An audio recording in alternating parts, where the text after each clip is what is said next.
Hi, morning. Me again. I'd like to tell you the story about a pen in order for us to avoid a misperception. Right, shall we begin? First of all, please tell me what is this? This is a pen, right? We use it for writing. So what will happen if I give it to a dog? What can it do? It can choose, right? Why? Because it thinks this is a chew toy. So this is a pen to a man and a chew toy to a dog. So who is right? The answer is both are right. Why? Because they are all different entities, and different entities can have different point of view, and this is very normal. So the first lessons of the story of the pen is that we have to respect the point of view of others. Gonna move to the next lessons. So this time I will put this thing in an empty room. So at that time, what we call this is nothing, right? Because the entity that give it a name or a point of view don't exist nearby. So the ancient intelligence say that this is the emptiness. The emptiness doesn't mean that this thing will disappear, but in fact it has unlimited potentiality in a way that it can receive countless point of view from the observers.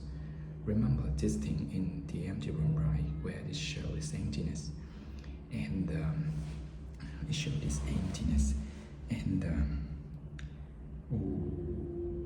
it shows emptiness. So imagine if tomorrow I will open the door and let the man to come back, and what he can say to this thing, he can say this is a pen and used for writing, right?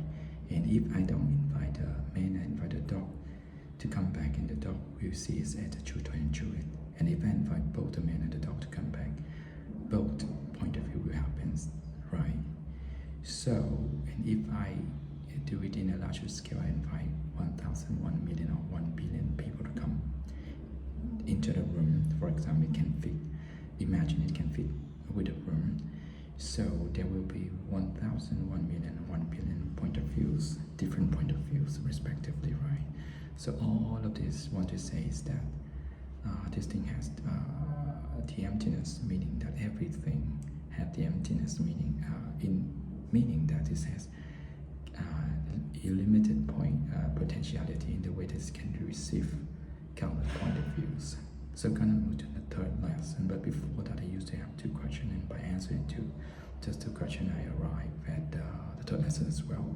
The first question is that we say that this can receive countless point of view, but before this, what can hold the countless point of view? So I give you an example, an illustration in my hand. This is I hold. This is a thing. This is a pen to me. The fact that it is a pen is come from my mind. It's come from itself. The fact that it's the pen, it come from my mind. Why? Because if this come from itself, the dog will also see it as a pen and use for writing as well, right? So it's come from my mind, the observer. And the next question, we always say that we have demonstrated that the point of view can come from the man, the pen, the man, the dog. They are all different entities, but here I'm a single observer in this example. So I wonder if it can receive countless point of view from my mind. So I will check. I close my eye and say that I want to change the point of view from this thing, from a pen to a diamond. So I close my eye and count 1, 2, 3, open my right. I check it, and I still can write with this, so it's definitely still a pen.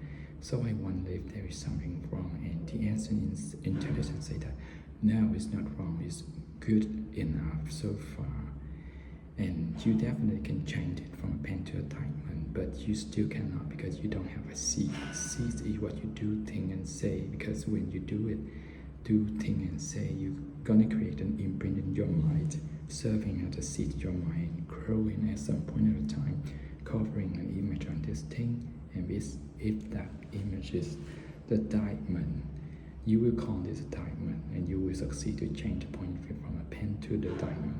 Okay, so the third lesson in brief, all things all come from our minds.